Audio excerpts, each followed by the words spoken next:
attached to them that we have seen? Maybe if you can help us. Okay, so in the past, most often what they normally ask government to do, one is to reduce, public spending. Because normally you look at our compensation, it's really huge as far as our budget is concerned. So they normally attack those areas and sometimes even freeze employment in the public sector because they believe, looking at your compensation, the percentage of, total revenue is so huge. So, and, in the Ghanaian space, especially in the developing country perspective, where the government is the major spender and an enabler of economic growth. Once they're asking you to do some of these things, looking at even our current employment situation, that is, serious issue as far as the country is concerned. Do you get? So, the conditions that they give, it's like they want to see good numbers in terms of, seeing falling deficit.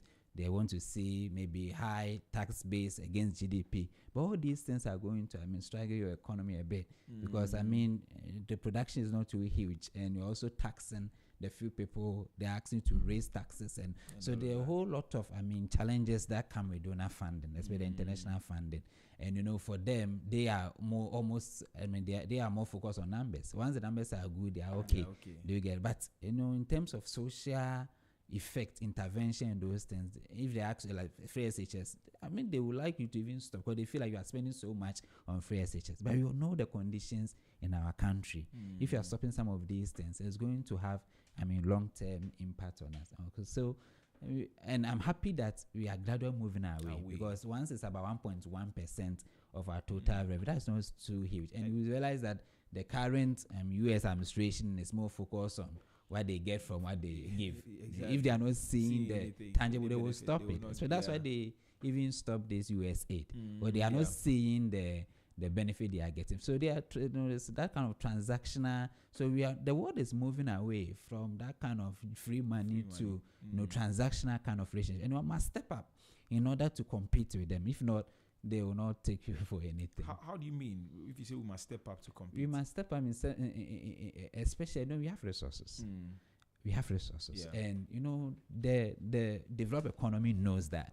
So when I say you step out, you have to start, developing your resources. Right. Like, for example, what our president is now moving towards. He said, cocoa, we are going to process about 50% ourselves. Gold, we are bringing refinery to refine. So once we are stepping up, and we are seeing that, we are moving towards serious production. Not those usual talks of we want to move into it, but we are not seeing it. But I could see maybe we are moving towards that. So once, you get to that level where you can now export in big volumes, they realize that they also need you. And that's where they will find you relevant as far as the global economy is concerned. But until then, we'll always be at the receiving end. Exactly. We'll be vulnerable. Exactly. And as the Bible says, a borrower is a slave to the lender. To the lender, yes. And whatever they want, they can ask us to do, and we have to do it. Whether in the local context is going to have huge impact, they do not really care so much about that. All right, let's continue to understand Ghana's aid relationship over the years. Okay. I know IMF, USAID, World Bank, all of these institutions have supported us in the past. Which sectors of our economy have actually benefited from some of these institutions in the past? So most often some of these interventions go into poverty alleviation, and also education, and then agriculture. These are the three sectors that have really benefited from aid. And even when they move away from just giving us free money to, the specific project funding, they are still targeting some of these areas. Because in their view, these are the critical matters that they need to support. So so we realize that in fact in recent times they have moved more to the north, trying to help the agriculture aspect, education. They have a lot of programs to, bring them also on top as far as the south is concerned. So, agriculture has really benefited from donor funding, poverty alleviation programs like, they have even a program, livelihood, that they support these northern region, upper east, upper west, and those people, Savannah, in terms of, giving them rare cash to, do business. So those people have really benefited. And because they know that the disparity between the south and the north is so huge, so they are now more targeting those areas, like provision of water and all those things are really going on in the northern region. Can we talk about health and education as well as areas that Yes, are yes, benefited? education too. I think they even introduced at USA before. I mean, Trump came with his policy. They were supporting private schools to be able to, I mean, allow. I mean, those who don't even have money to attend. So normally, yes, so they have a program where they provide money to the private school to support the infrastructure development, so that they can it reduce their cost to admit in. I mean, Most ordinary students, people who right. can even afford those high cost, fees related to private schooling. So, and then agriculture too. They now sponsor them most of the. I mean, people in the north in terms of farming, provide them the seedlings, fertilizers. They have been supporting, especially USA before whatever. I mean, Trump initiated. The policy to stop funding. They were supporting the huge numbers there. But as for IMF and World Bank, they focus largely on just the, Yes, the so economy generally. Yeah, most of the IMF and World Bank focus on the economy generally. So their funding is more of, deficit when you are struggling with, exchange rate issues. That's where they try to support, especially IMF, looking at the credit facility that we went for, to support our budget and to stabilize our currency. And then World Bank normally into developmental projects. But those ones who have to initiate it yourself. So normally, unless maybe, there's a proposal to them, you have to suggest and then they fund. But there are some specific, international bodies that they are not into, the general economy issue. They are more related to specific projects. Right. So once you bring the project on board, they are ready to, support as far as it fits into their objectives. Yes. Right. Let's do some education here. So, IMF and World Bank. I know are they in the same business, or what's the difference? Okay, no. So IMF is more into monetary policy or cooperation. Okay. So and the IMF normally focus on exchange rate stability, trying to help solve your trade deficit.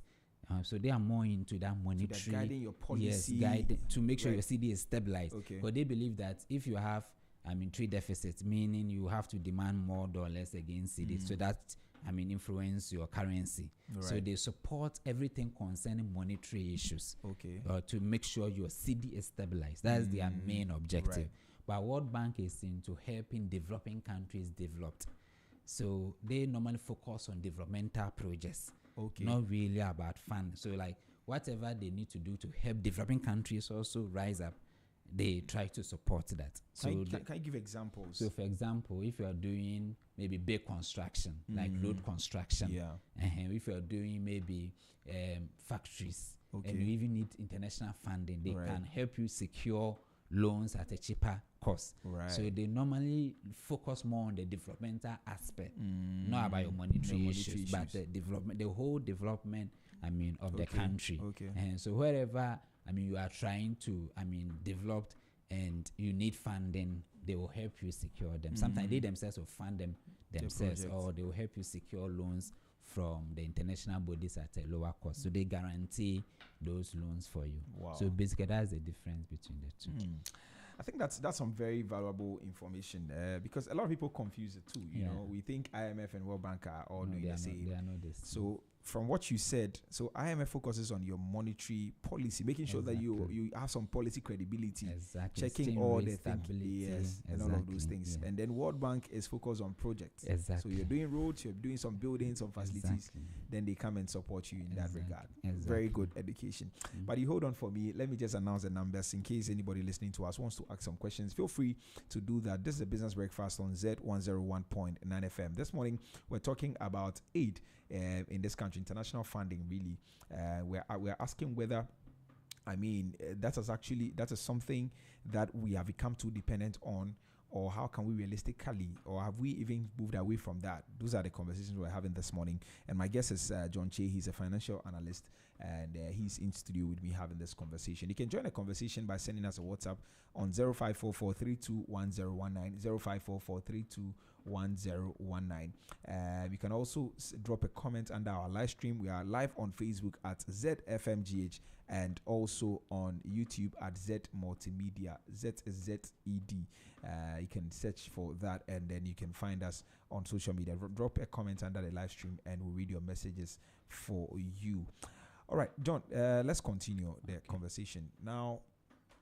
Would you say that in the past or even now we've structured our developmental efforts around aid, or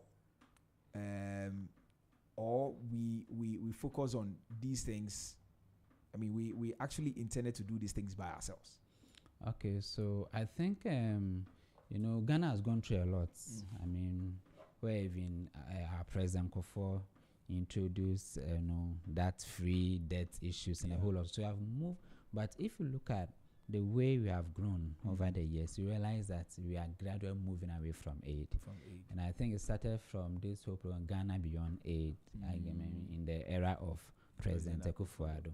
Okay, so, and I mean, looking at even our current budget, which is even like we budgeting to get about 268 billion Ghana cedis, and out of all these monies, just 1.1 is what we are expecting from aid. Clearly, it means that we have moved away seriously from aid, and we are trying to do things ourselves. And as far as the international bodies are concerned, I mean, they also check the numbers. I mean, and as I said, they are not. They have now stopped funding, government directly, and the reason is that, I mean, over the years they have given a lot of money. They are not seeing results, and they are even seeing incidents of corruption as far as some of these funds are concerned.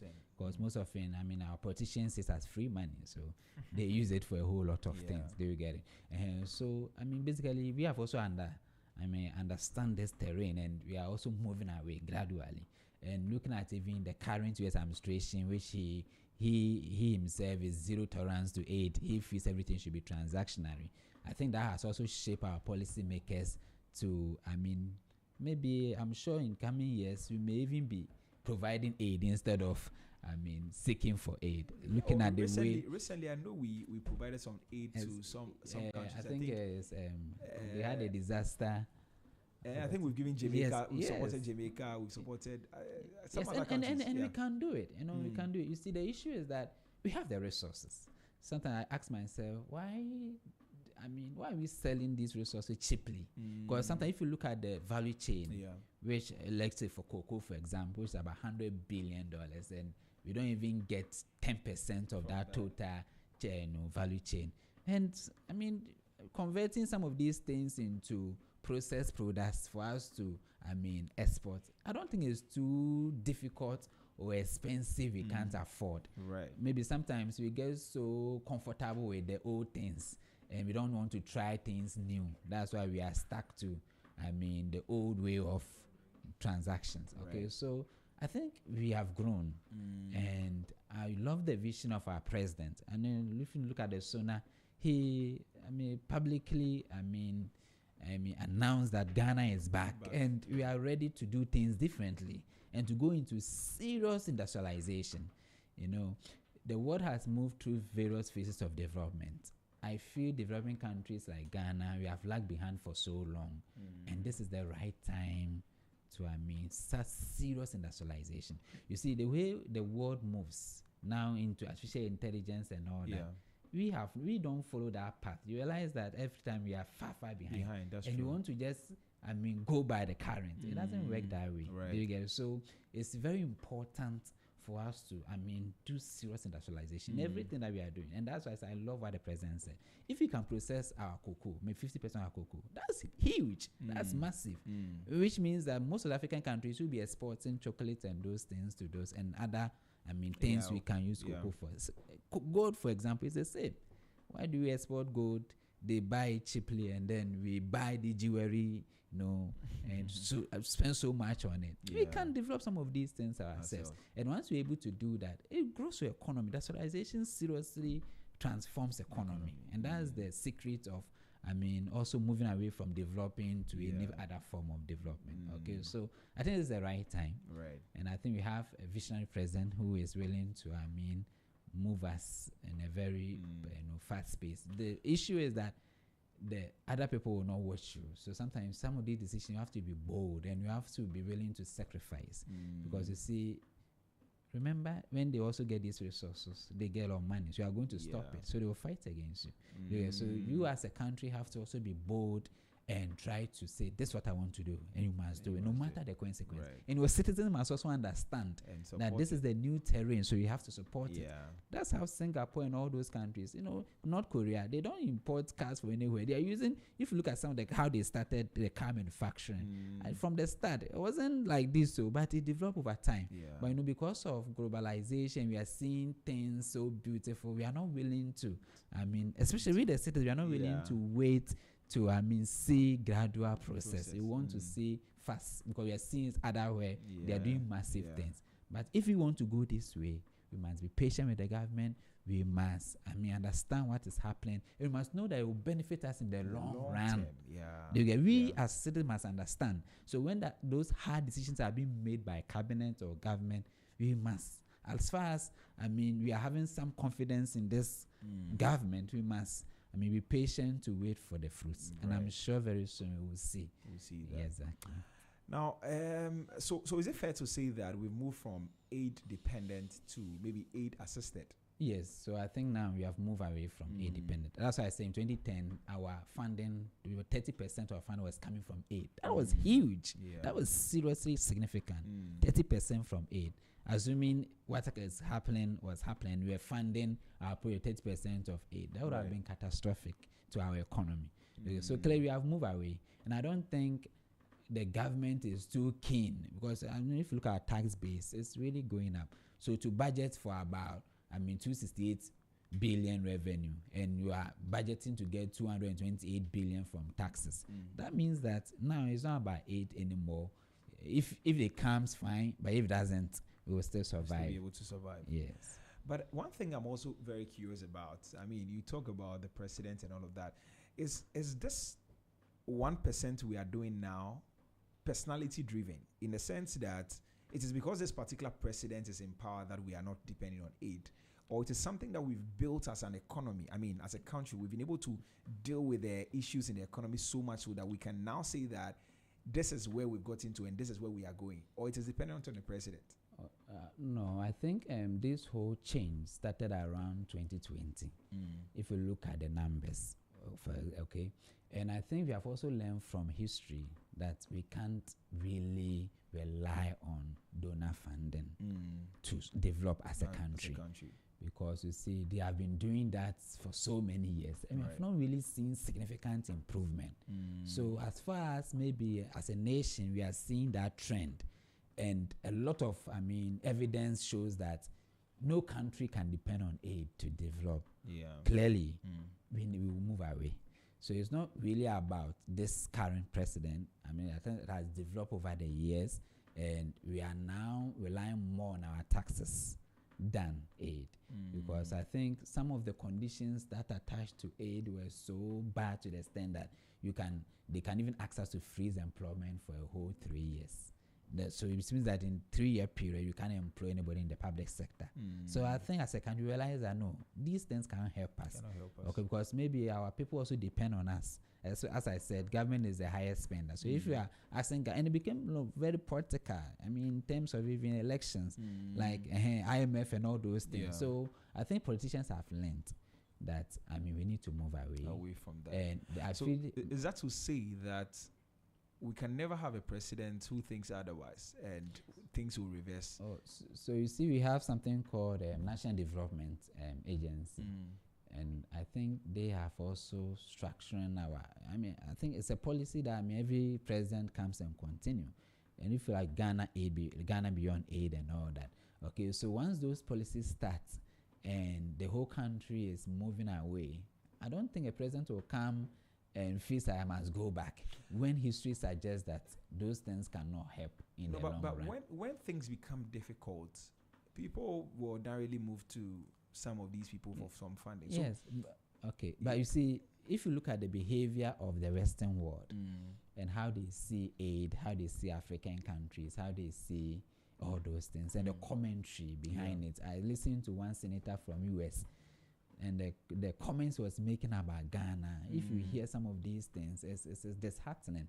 They makes this look like it's like we don't have anything and they're giving us free money and we are complaining. And sometimes they do something, you want to complain, they want to make like they want you to feel less of yourself. Exactly. And I think that is where, as a country too, if you know, we are a big country, we can always be at the core of these Western powers. Right. And looking at globally how things are moving, I mean, countries are becoming less reliant on aid, especially some of the presidents coming in. I mean, very hardcore, country-driven, people. It's about their country. It's not about even globalization there. So once we're seeing some of these trends, clearly you will see that in the future, maybe another president from US will come and doesn't even want any inflow. Like he will stop all kinds of aid. So once you are seeing with Trump. So once we're seeing these trends, you should know that it's time to develop and to also become somebody. Looking at even you and how decisions are made. If you are not a developed country, look at how they treat you. Do you get it? So clearly, these are all indicators to show that you need to, step up and also be counted. Okay, otherwise they will continue to trample upon you and they will see you as nothing. So these things are shaping our minds. Even as young people, as we are growing, which later we also become leaders of this country, we are seeing some of these things. And I don't think we will get to a point where we want to go back to these people when they have failed us in the past. There were a lot of projects being funded by US aid, and they just announced we are stopping it. So that's a serious challenge. Do you get it? So clearly, once we are seeing some of these things, it's necessary to move away from aid in order to survive. As far as the country is concerned. Right. So if I get you well, in as much as this is personality driven to an extent, because it started in 2020 because of President Akufo-Addo. Was it in 2016 or from 2016 we weren't actually pursuing that? You see, from 2011 where we discovered oil. Yeah. I think the country decided that it's time. Now we have discovered oil, we have gold, we have a lot of resources. It's time to forget about aid and focus on reviewing our tax laws. That's why in 2016 a new law was passed in terms of taxes. So you have been doing a whole lot of things. From 2011, trying to move away from aid. And from 2011, aid as a contribution of our total revenue started declining. So it started declining from that point till now, which is just around 1.1. And so maybe from, I would say from Atamel's time, that's where some of these things started. And we are moving. The trend it's continuing. Right. And we hope it will continue. Yes, that's a word. In that trend. Exactly. We can only hope that nobody comes to reverse. The point is we don't have an option.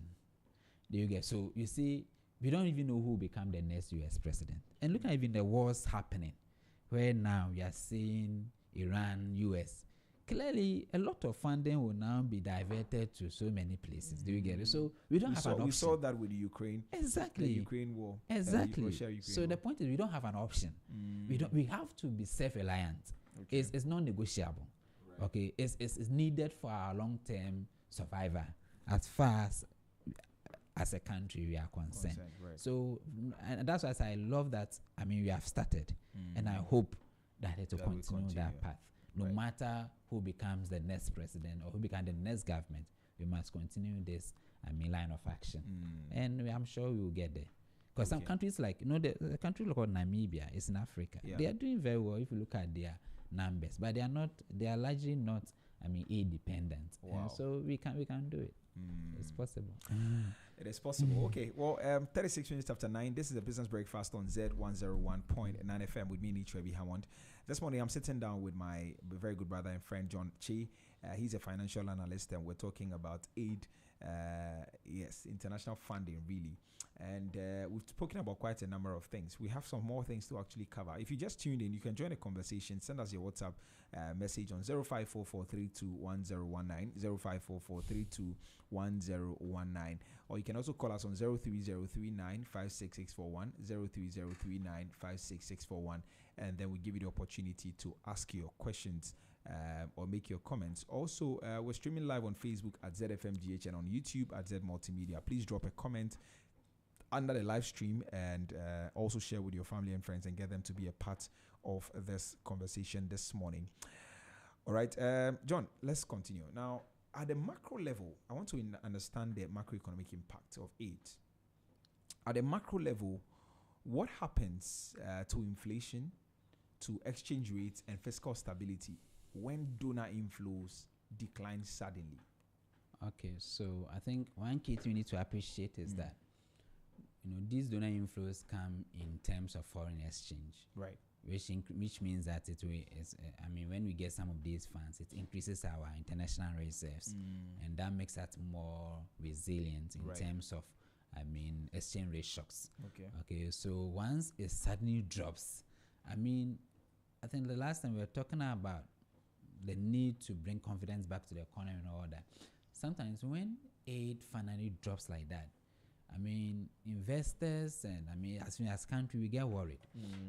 It is because the issue in terms of the discussions around what is driving it, a lot of people may have different views, and those views can really affect exchange rates in a negative way. So, for example, when there's a sudden drop of international aid and people feel your economy is not too resilient to offset those decline, then it send a kind of shock to the economy, and that can in the immediate term cause your CD to depreciate.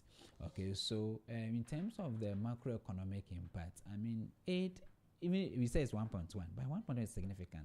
If you convert $1 billion to dollars, that is about millions. I think about, let's say, if you divide the 1 billion by 10, it's about, let's say, $100 million, which is very significant. So it's like you're losing about $100 million in terms of your exchange rate. But you see now, currently, because we also have other sources like gold board. Now we see gold prices rising and all that.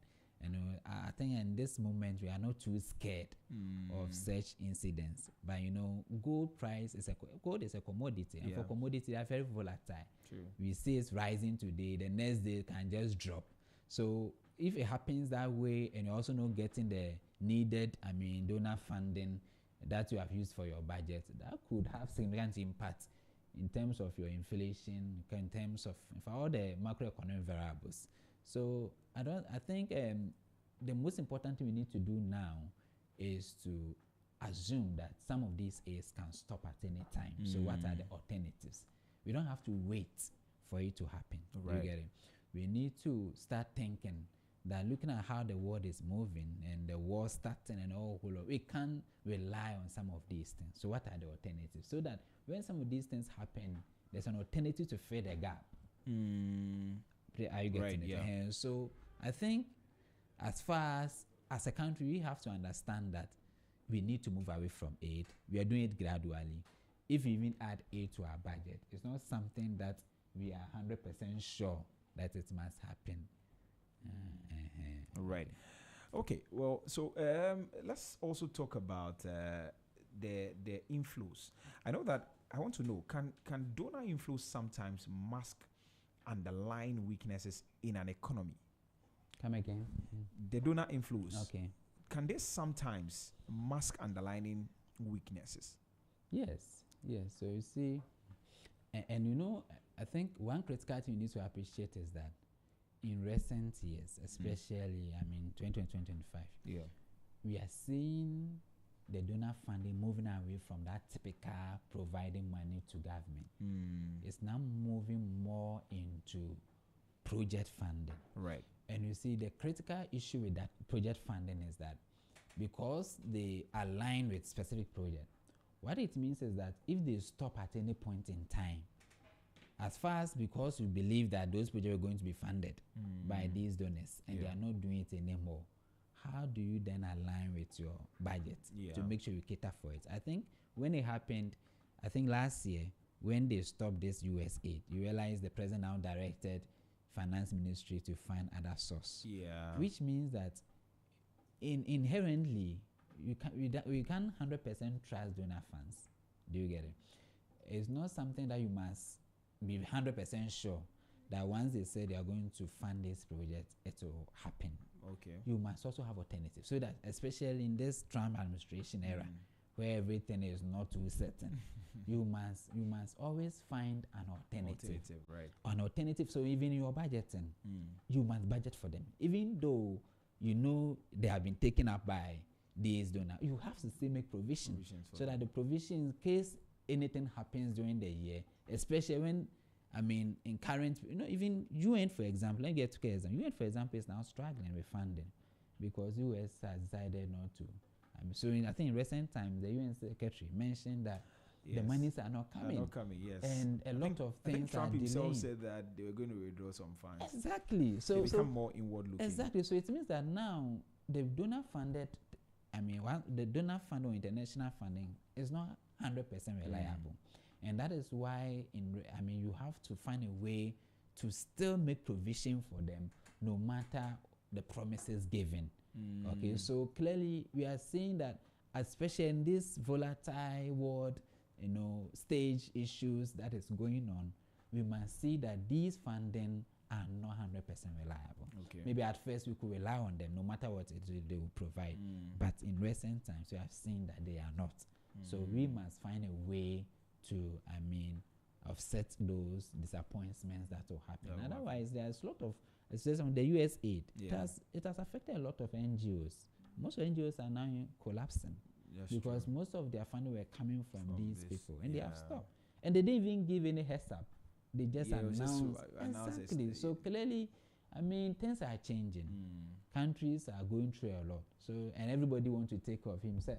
So you have to now focus on how domestically you can find yourself. I love the idea that even I think we are going to issue some bonds, and we are thinking about domestic bond.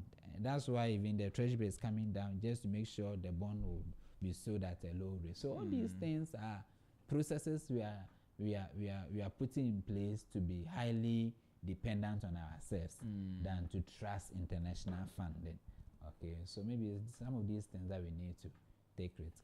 But isn't it interesting that immediately the aid was withdrawn, we decided to find other ways to be able to raise? Exactly. So it means it means we can actually do it. So you see, sometimes the issue is that when you are getting help from somebody and the person is reliable, you feel you are more comfortable with it, so you continue to rely on it. But as far as we are seeing these indicators, I'm sure we are also, thinking twice about some of these funding. And as I said, once it's not even a significant portion of our budget, I don't think it should be more a concern to us. Unlike 2010, that was 30%, now it's 1.1.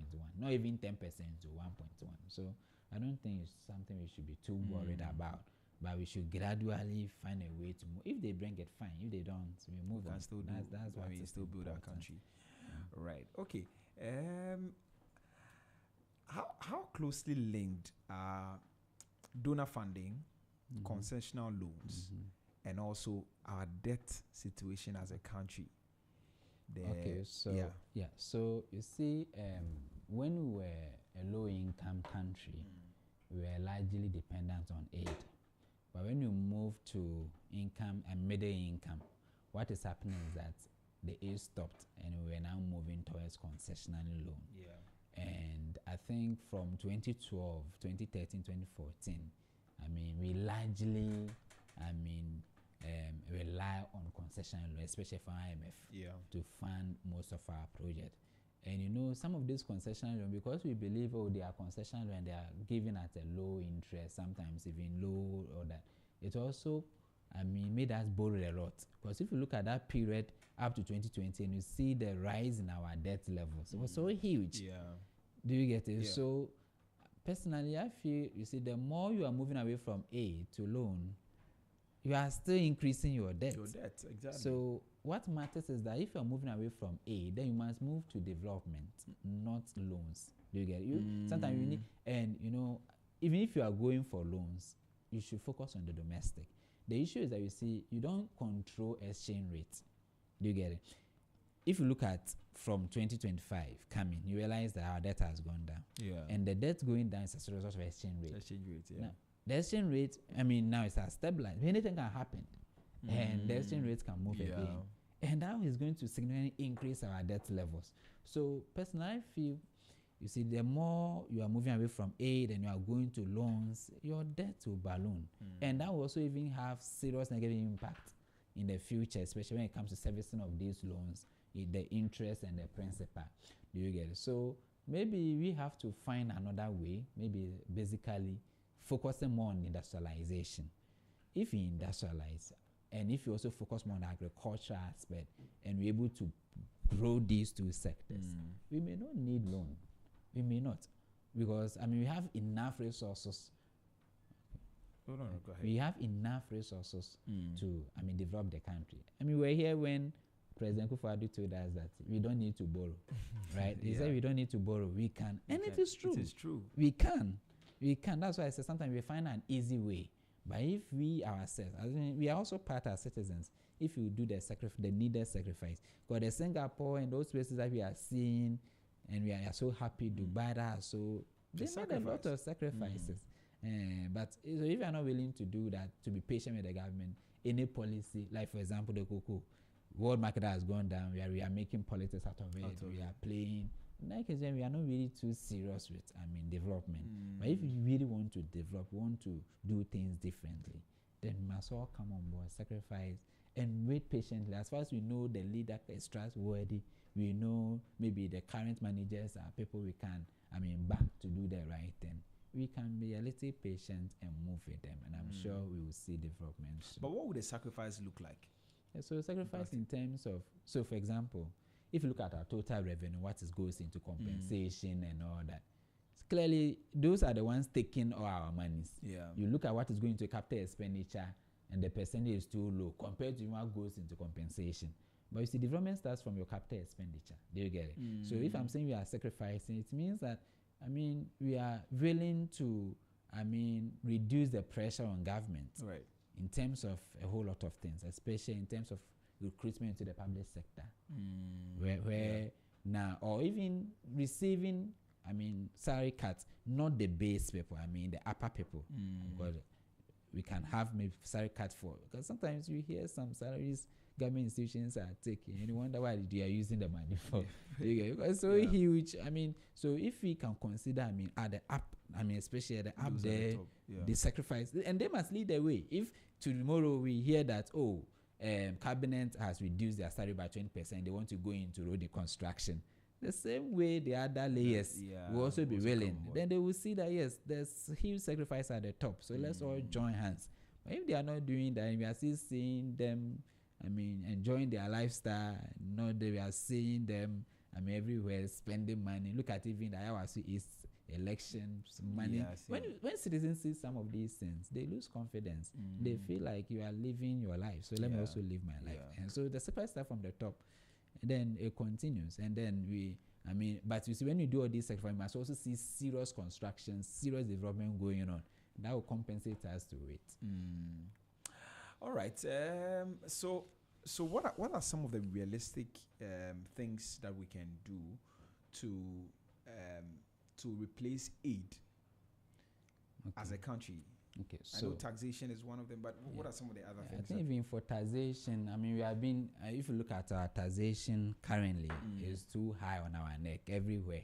Oh, really? So I don't think we even should focus more on taxes. Personally, I feel, see, government must be intentional as far as production is concerned.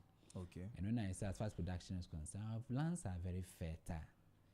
You see, what causes inflation is when money outweighs goods and services. Right. So sometimes if you want to pump money into the system, that money should go strictly into production, so that you see it won't be like you're giving money for spending, because the spending is what drives the inflation. So maybe look at the way even Bank of Ghana is acting now. They provide money to buy gold. Yeah. Why can't you also do the same to go into serious agriculture. Serious industrialization? So we are seeing the government intentionally funding some of these projects, so that at least in the 1 year's time, you see that all these things that you lay up, they will start bearing fruit, and that will even bring inflation down more. Are you getting? So we have a lot of lands, we have a lot of products we produce and we export them in raw form. Let's sacrifice and spend more on some of these things, straight into industrialization, and just wait for 1 year. You see the boom coming out. Do you get? So if you are not intentional about these guys, because if government is just spending on maybe, especially you see, there are certain expenditure that when you undertake, it doesn't really bring direct benefit in the long run. There will be no outcome, especially if you are spending so much on, even if you are spending so much on roads, the roads will not be there forever, right? So you have to rehabilitate and all that. So it will still need a lot of expenditure, but you need a good roads to make transportation easy. But if you are making transportation easy, then it means that your agriculture and your industrialization too is booming. So that once the roads are there and these things are also in support, then the economy will transform. Right. So we should be very intentional. We can even create loans for, you see, for example, farmers. If farmers are coming for loans, government should be able to, support them to get a very low rate. Now that treasury is going 5%, maybe we can cap the interest rate farmers should pay. Maybe we can make it 10%. Industrial. So we have more intentional about certain sectors that we want to drive our economy. Once we're able to do that, you will see there will be serious transformation. But for the farmer example you're giving, do we have data to back that up? In the sense that people don't take advantage of some of these things. Yeah, so you see, there's something called Agricultural Development Bank, right? Which their focus was to support, farmers. But you look at the loan portfolio of Agricultural Development Bank, you realize that not even 40% is going to farmers. You get it? So that's why I said we even have National Development Bank. You check how their portfolios, we are not seeing. All these structures were set up to support some of these things, but they are not working. Why they are not working? Because government is not being intentional about it. Right. Where you see sometimes maybe if you make it government, there will be a lot of inefficiencies. So sometimes you provide it for serious private sector. Employers who want to see serious transformation, you give them some of these loans at a cheaper rate, and then you provide key performance indicators to them. This is what I want to see to come for the next, tranche. Like the way IMF, you see the way IMF give us loans, they will give you PFIs. Check how you exactly. You then we can do the same thing. In fact, all state enterprises that we have, we give them that. If you are not able to accomplish, then we sack the MD. Because if I'm not achieving, what will IMF do? So they will stop giving you the money. And so some of these things, you can take serious, look at it and see how it can transform our economy. All right, John, our time is up. And so let me just take your final words if you have any, and then we can go. Yes, so I think we, in this current world environment, we must understand that aid is no more, 100% reliable. So what it means is that, we need to move away and, engage in serious agricultural development and industrialization. And once these things are done, I'm sure we'll be fine as a country. All right. Thank you very much. Thank Mr. you so Hammond. much, John. I'm really grateful that you came. It's always a pleasure talking to you right here on the Business Breakfast on Z. And as always, you give very insightful submissions, and we are really grateful that you joined us this morning. Thank you. Thank you too. Right, please do enjoy the rest of your day. All right, so that was John Che. John Che is a financial analyst, and this morning we've been talking about international funding and its economic impact as a country.